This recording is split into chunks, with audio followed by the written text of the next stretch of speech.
host, Kevin Berrier, and welcome to 5 Dubs Marketing Pros, where we highlight awesome brands and the stories behind them, and maybe just maybe geek out on all things marketing.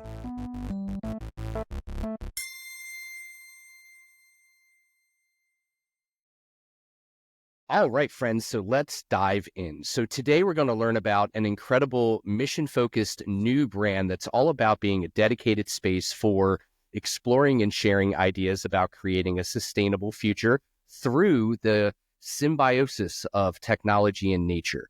We'll be diving deep into the vision and mission that drives it forward amongst the hustle and bustle of everyday life. Plus, we'll get the scoop on how the founder is using AI and cutting-edge tactics and strategies to both streamline workflows and scale the brand's impact, especially on the visual side of the brand, because visuals matter, right? So I'm super excited to get a look under the hood of the creative approach that brings the brand's story and mission to life.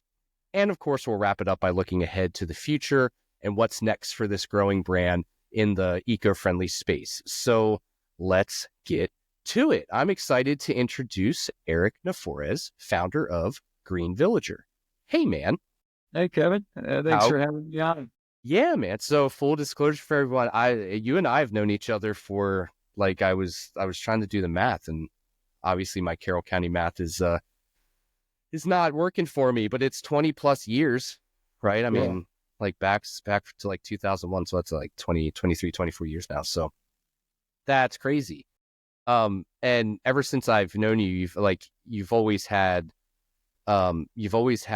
passion, for, the environment and sustainability. It's always that's deeply rooted in you. So I was super excited to hear when you were talking to me about, starting up the Green Villager, and I'm excited, to see what you've done so far.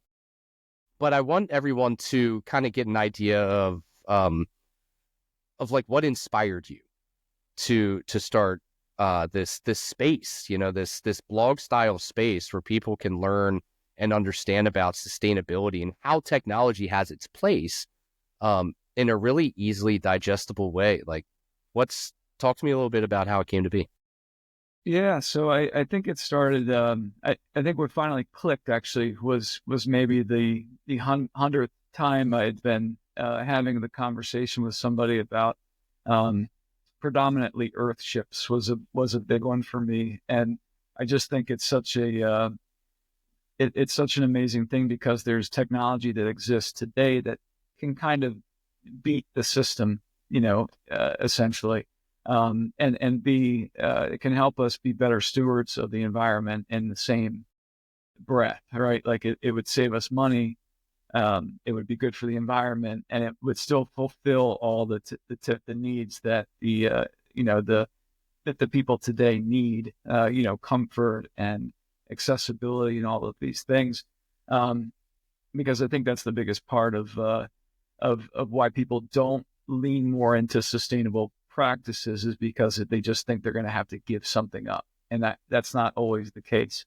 Earthships are one of those things where it's it's a home that is completely passive, and it works with the environment, lives and breathes with the environment, and it can keep you a constant 70 degrees year round, winter, summer, fall, spring, doesn't matter, with zero energy costs. And there's much more to them, but I think I was going into depth about them with my therapist actually at the time, and it was I have this conversation with people and I get very passionate about it, and it just kind of clicked where I was like, I'm always I'll speak these things, but maybe I'm not reaching the right audience. Some people are passionate about it, some people aren't. But I felt like this was the most efficient way to get the information out there, to feel good about talking about it. And then anybody that wants to listen can just dial in. Yeah. So, okay. So you get this fascination, and dive deep into Earthships and understand that there's technology that goes in. When people think about being eco-friendly, they think of technology maybe as being the villain behind that, right? It's a la Ready Player One, right? Technology brings on this dystopian world where it's like, it's not good for the planet, it's destroying the planet. So, I think what I really like about your brand is not only obviously the mission behind it, but the idea that technology is an ally or can be an ally to eco-friendly practices and sustainability to benefit our environment, and being able to educate that to people in a digestible way, because your content's very educational. Every piece of content I read, I learn something new, and I feel like it's served to the reader in a very simple way. And I think simplicity is key here. Simple is always best when you're educating, but how do you approach like the simplistic nature of how you are getting across the topic that you want to talk about? Like how do you address that when you're creating the content that you're creating? Yeah, so I just try to eliminate the fluff. I'm very just I've been in engineering for most of my adult life, and so I don't like to fluff up any of the information, or there's no filler. I just try to get to the point initially, and then back it up with data and support and credible evidence of of the technology or whatever information I'm putting out there. And yeah, like the narrative that we're presenting is definitely a different narrative, but it's not a new narrative. It's actually like in the solar punk vein. And if you're not familiar with it, it was presented back in 2014, and it is like you were saying, a very optimistic view of the future with technology. Through social media, news, movies, entertainment, we always see such a bleak output in that dystopian narrative. But there is a movement called solar punk, which is exploring the alternative, which is totally looking at the future in a positive outlook, where AI can help us, not take over or hurt us. Yeah, Skynet shooting the nukes, right? Yeah, absolutely. We both grew up in the Terminator era, and that's all viable things. Right. But Right. Flash forward to like 5 years, like 50 years from now, when like that happens, we're going to be like, oh, we were wrong. Yeah. Look back on this episode and be like, well, we were wrong. But yeah, and I think the odds, can always lean in that direction. But I think that back to one of the reasons I'm doing this, and I hope more people are too, is just to be a contributor to the alternative. At least be one voice in that ocean, of positivity. Yeah. Well, I think it's admittedly, and why I think your brand is so important is because it's one fish of many, but one fish in an ocean of negative perception of how technology is progressing, how technology fits into fixing environmental issues or practicing sustainability. It's like the feel good, right? It's like we live in a world so much right now of like, if it bleeds, it leads.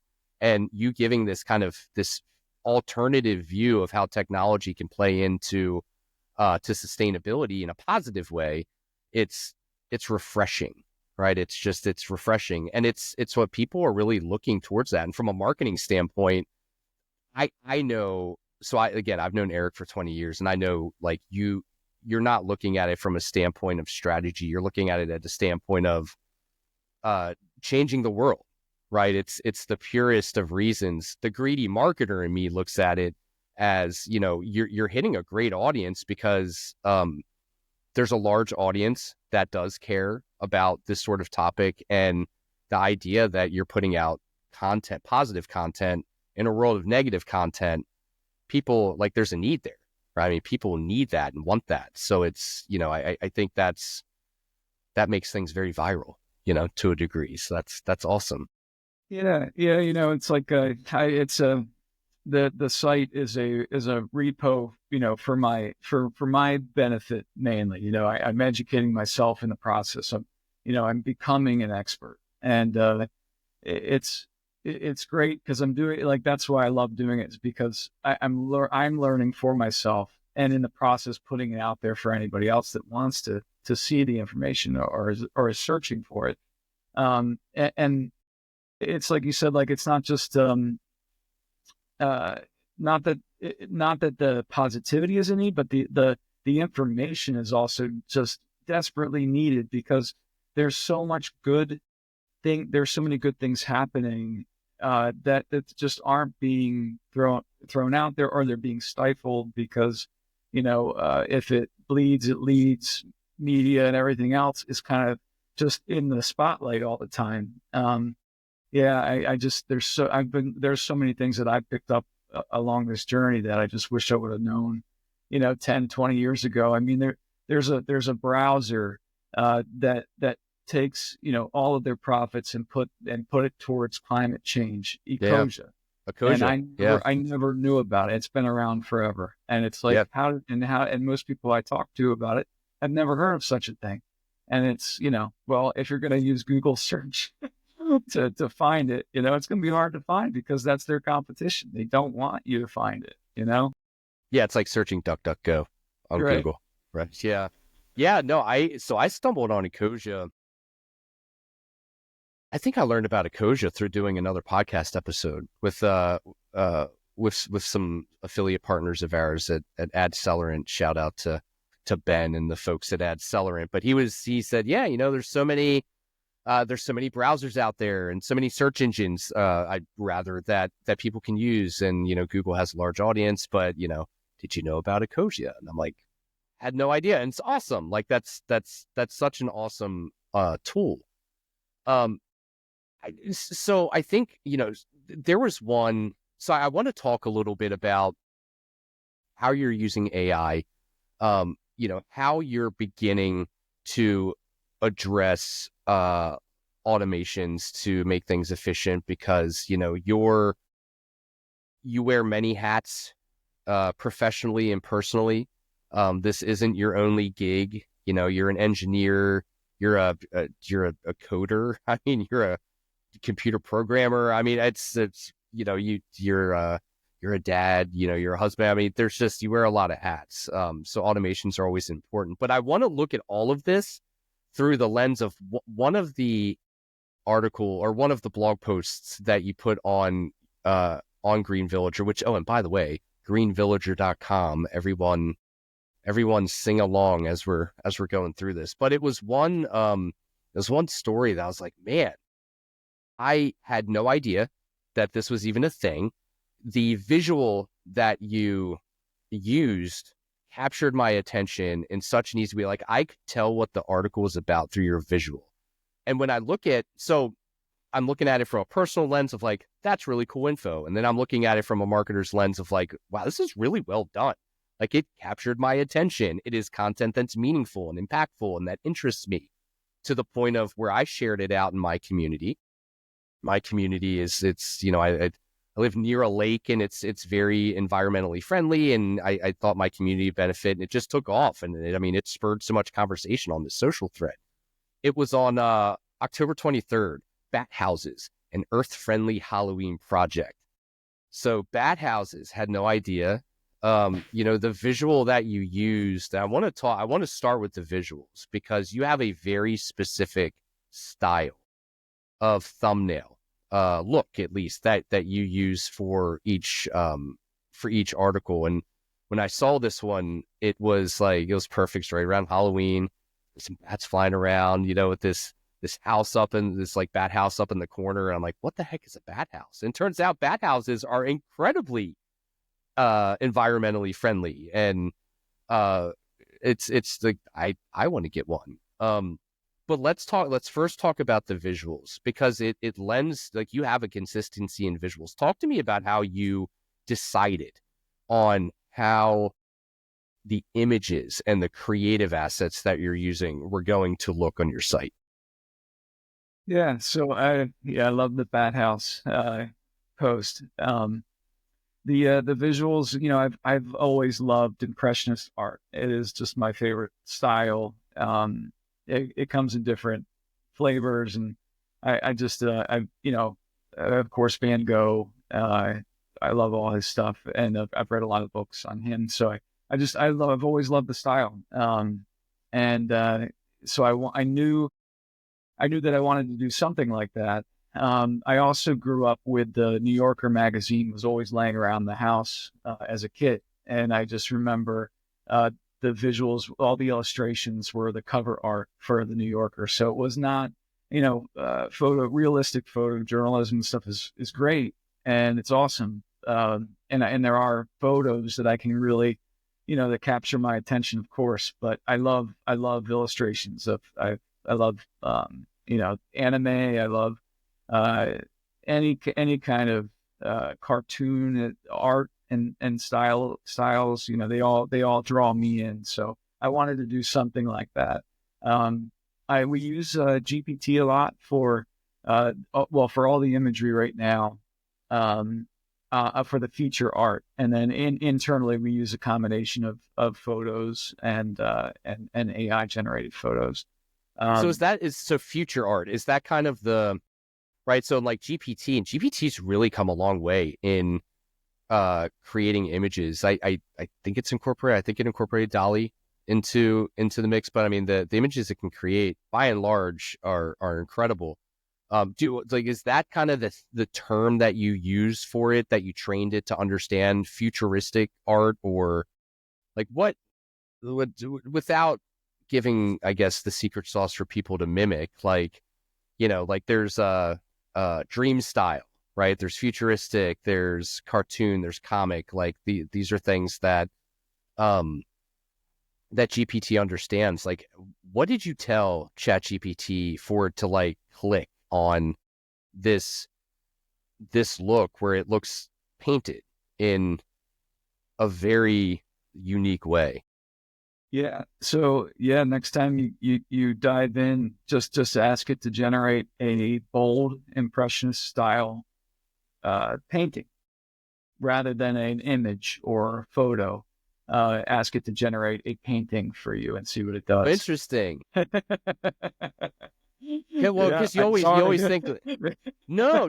Well, no. So the thing, yeah, yeah, it looks under the hood. No, so honestly, and man, it's so totally getting over a cold, so the brain fog is strong with me. But I honestly never really thought on, like, when I wanted to create an image, I told ChatGPT, I'm like, create me an image, and I want it to look like this, and it needs to be an image, right? But asking it to create a painting, for the purposes of it will output an image for you in the style of painting. That's man. Yeah, well, that's the beauty. That's the beauty of computer science and AI and everything. It's it'll do what you're telling it to do. Yeah, that's interesting. That's interesting. Or try to. But yeah, the difference of one word, semantics or everything. So I gotta know. I have to know, because your wife, Tori Nefores. Shout out to Tori Nefores of Nefores Photography. She's probably the best photographer in Maryland, in my opinion. Her artistic eye is second to none, quite honestly. I've known Tori for a long time. I worked with her at the Carroll County Times way back in the day. She was the one of the best graphic designers, I think, our news media and our TMA has ever had,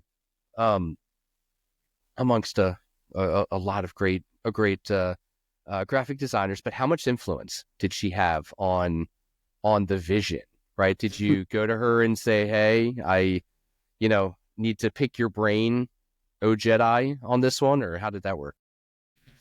So Tori actually that does not like the style I chose. Oh, really? I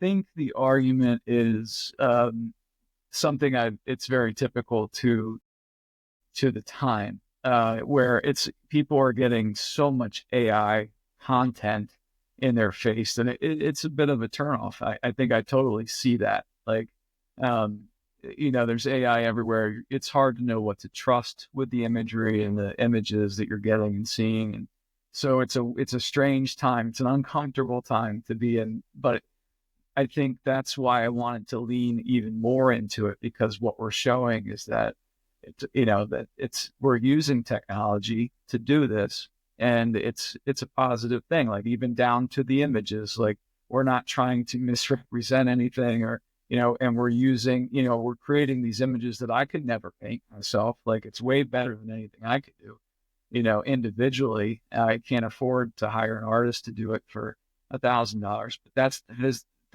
this in a nutshell, that's what it is, right? A future where this technology can help all of us, the average Joe, the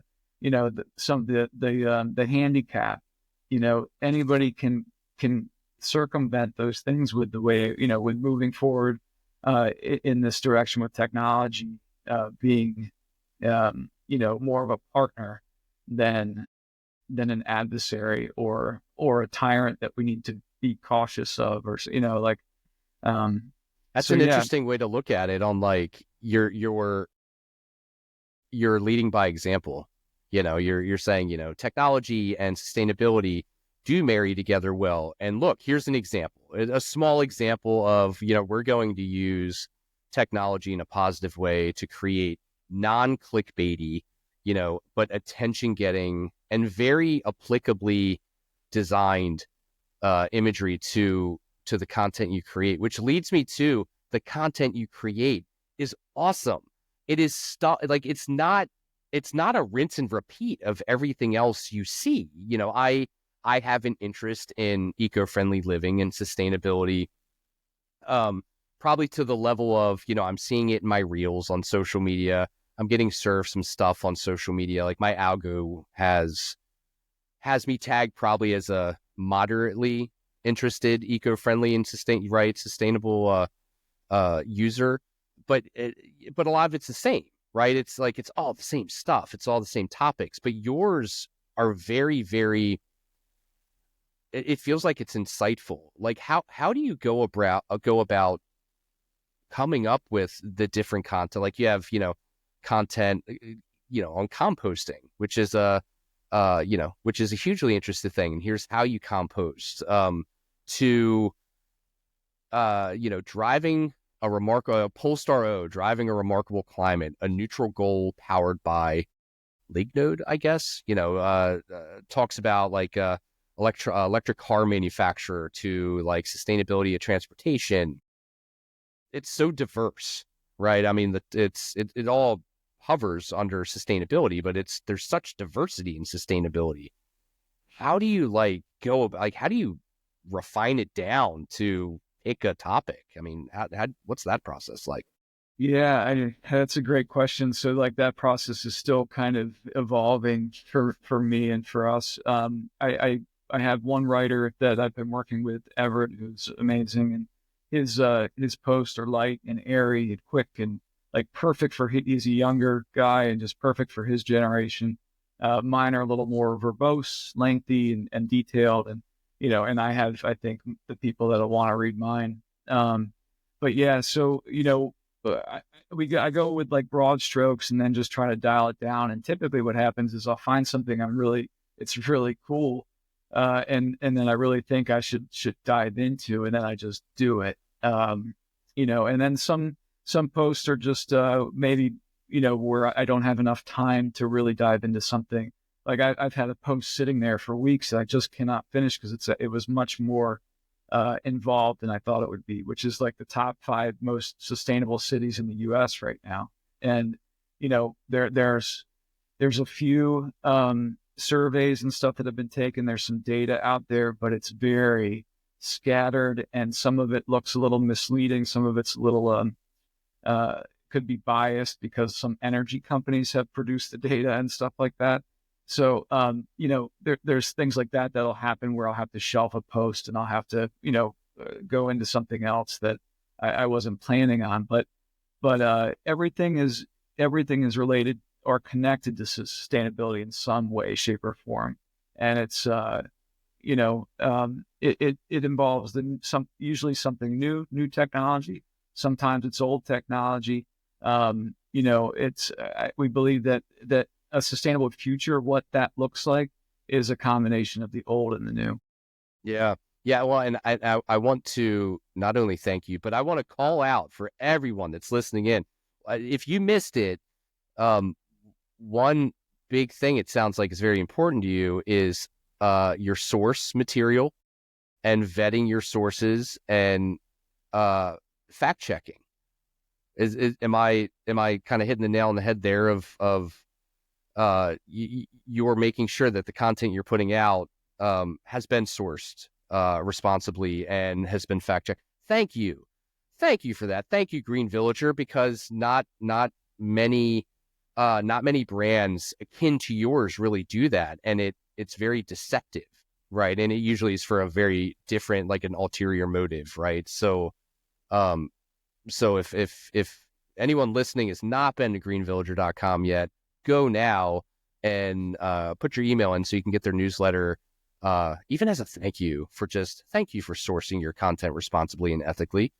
It's a shame. No problem. Yeah, it's difficult, to find with all of the information that's out there now, which is great. I mean, that's part of the process, and it's part of the critical thinking in that, on that journey, because you get to see, you question all those sources, everything that you're looking at, and as everybody should be doing.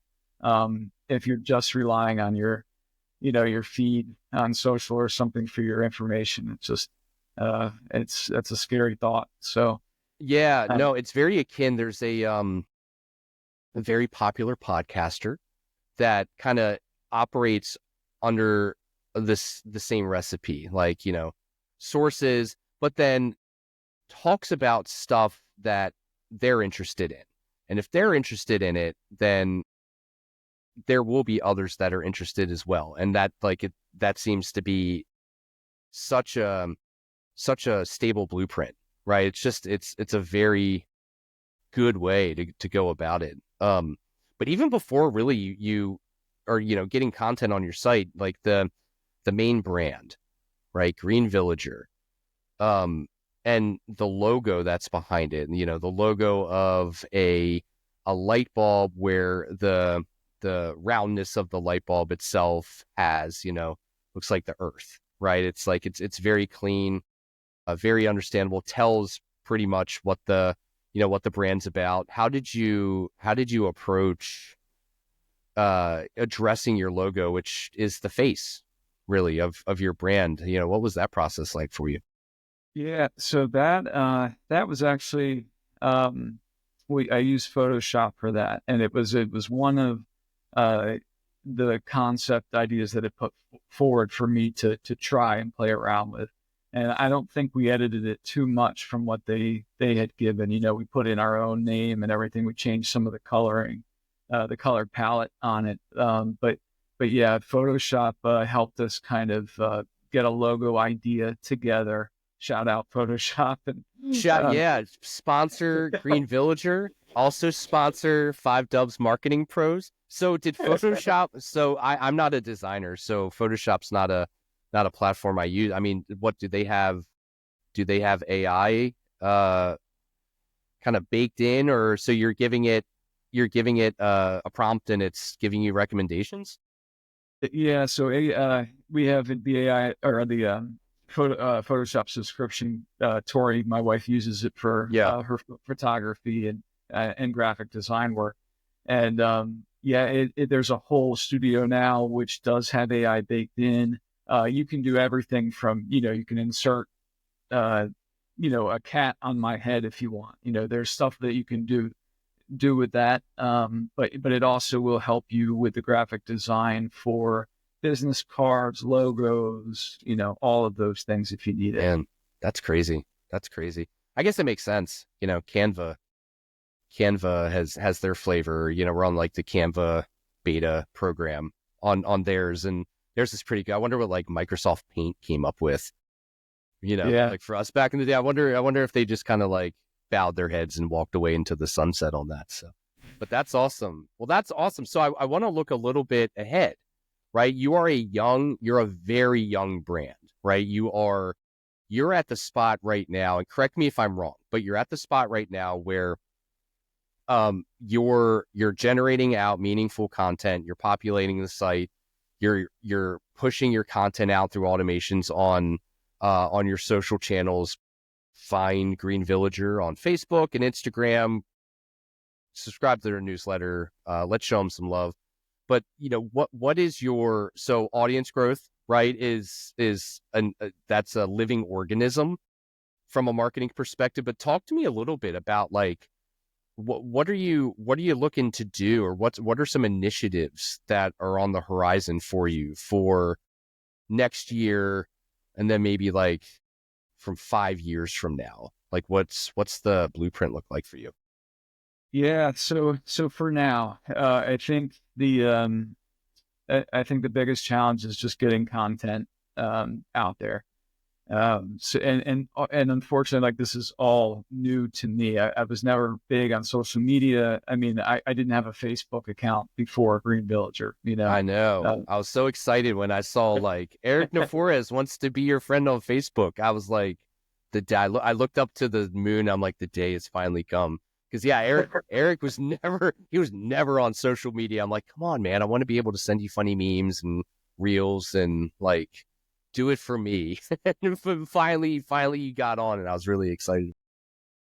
Yeah. So I'm learning. I think that's the other goal, I guess, if you can, for the next few years for me and for this brand, is just to learn everything we can, and to just keep putting content out there. And it's mainly for me. It's mainly for us to just me and my close friends and family to have some great information out there that they can trust. And anybody else that wants it, it's there too. But this is just, it just feels so good to learn this stuff, and then to share it, in a way that is totally passive too. I'm putting it out there, but I'm not shoving it down anybody's throat. And that's awesome to me too. So, right. Yeah, we're just having fun with it for now. What do you think's the biggest lesson that you've learned so far? Oh man. The biggest That's always the toughest one for people to answer. It's like, do I have to just pick one? No, I think that it's really just that the information, that there is good information out there, that there is positivity out there. The solar punk movement, I didn't know it existed until I started doing this kind of research. I mean, that it's like it encapsulates, like I was always like looking for my people, right? Like, who has the same passions, who has the same beliefs and stuff. And then it was so hard to find, because I was still trying to figure out what that was. Like, I love the idea of homesteading and going off grid and all of that, but I also am a huge like tech nerd. So I love video games. I love, doing programming and all of that. Like, I don't want to give that up, to live passively. And then, and the solar punk movement encapsulates that. Like, that's exactly what they're hoping to achieve through art and through conversation, through forums and all of this stuff. So it's like, that's what we're aiming at. It's just, just learning that and finding out how to make that possible, down to the details, to broader strokes, like in bigger issues, like, housing, healthcare, education, free education, all of these things that have been found to be working models in other countries and everything. We're exploring those things, and, what are the challenges? I mean, we're just a part of that conversation, and to just keep passing it around to anybody that's interested. Yeah, it's interesting when you think about sustainability and just the environment, right? On like how many areas of verticals, I guess, or just how many areas of our everyday life does the environment play into? And it's like our economy, our society, it's always within our news, it's the environment itself as its own thing. And what I really love on your site is that like you have those kind of meta tags already installed, right? If you want to learn about what's going on from the sustainability side economically, right, or how it impacts our economy, it's there. How it impacts our society and culture. I mean, I love the way that you've organized the content as well. So let's as we kind of wrap up, let's daydream.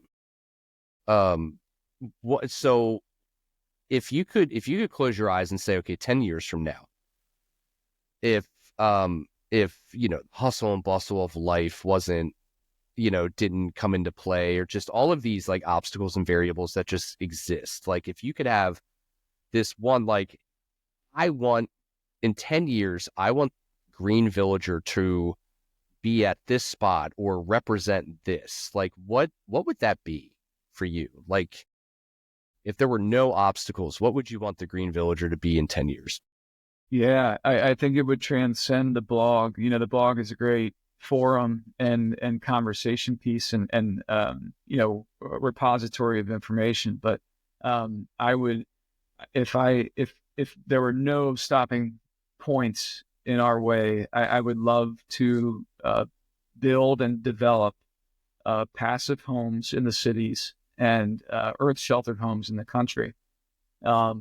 And put those options in front of people. Like the small, our tiny house movement is one that I've always loved. And I love that, people are fighting back in this beautifully passive way, right? Like they're not hurting anybody, but they're saying, I don't want to subscribe, to working 60 hours a week. I don't want to subscribe to burning my life away. I'd rather spend time with doing things that I'm passionate about, or spending time with my family and friends. And this is how I'm going to do it. Right. And the tiny house movement is awesome. And you can just take it one step further and use a passive home design, which saves 90% energy cost. And it's 90% more efficient than a normal home. And then you incorporate features like more sustainability features in these homes, like greenhouses, where everyone has their own like miniature garden or, food, vegetable garden, whatever it may be. If everyone did that, there would be such a surplus of food, nobody would be going hungry, right? Like we already have a surplus in the United States, but nobody would be going hungry. Your neighbors would all have food. Everybody within the community would have food. Like, we have this image of our front lawns, right, to be these beautifully manicured, landscapes of just green grass, right? But why? Like, why can't it be a small vegetable garden? Or fruit trees? If you don't want to, till a garden or do anything like that, then plant fruit and borrow, trade the fruit for vegetables to your neighbor who's got the vegetable garden, right? Like, if we just present a different narrative and a different image of what this could look like, we wouldn't have to rely so much on this capitalist system, that we have in place. Like capitalism is great, but we shouldn't have to rely on it or be, we shouldn't have to be forced to subscribe to it on every level. Yeah. Yeah. No, that sounds utopian.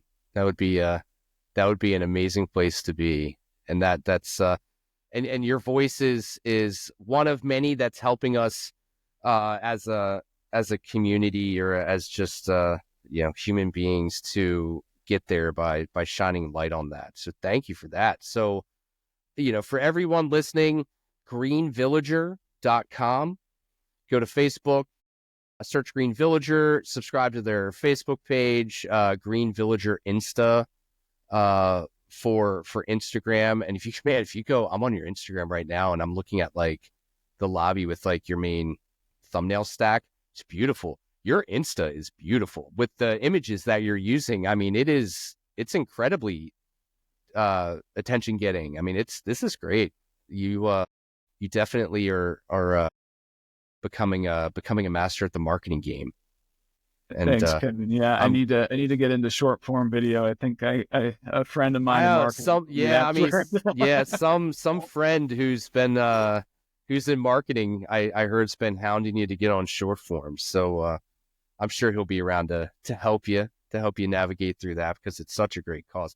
Greenvillager.com. Go subscribe to their newsletter, read their content, share their content, go on Facebook, follow their page, go to Insta, follow their page, join the movement. It's such a great thing that you're doing. It's such great content. and keep on keeping on. I'm excited to see where this brand keeps going. You're going. I've known you for a long time. You're going to crush it. I have no doubt about that. Me too. Thank you, Kevin. Yeah, so much for having me on, and I really appreciate it and love talking about this. Yeah, awesome. Well, that will do it for today. Thank you, everyone, for listening in. If you haven't subscribed to 5 Dubs, go find our social on Facebook, Instagram, YouTube, TikTok, Twitter, or X now. So many. We're out there everywhere, and go follow us. Go follow Green Villager. Follow our page on Spotify. Show us the love. Do all the things. Thank you. And until next time, see you.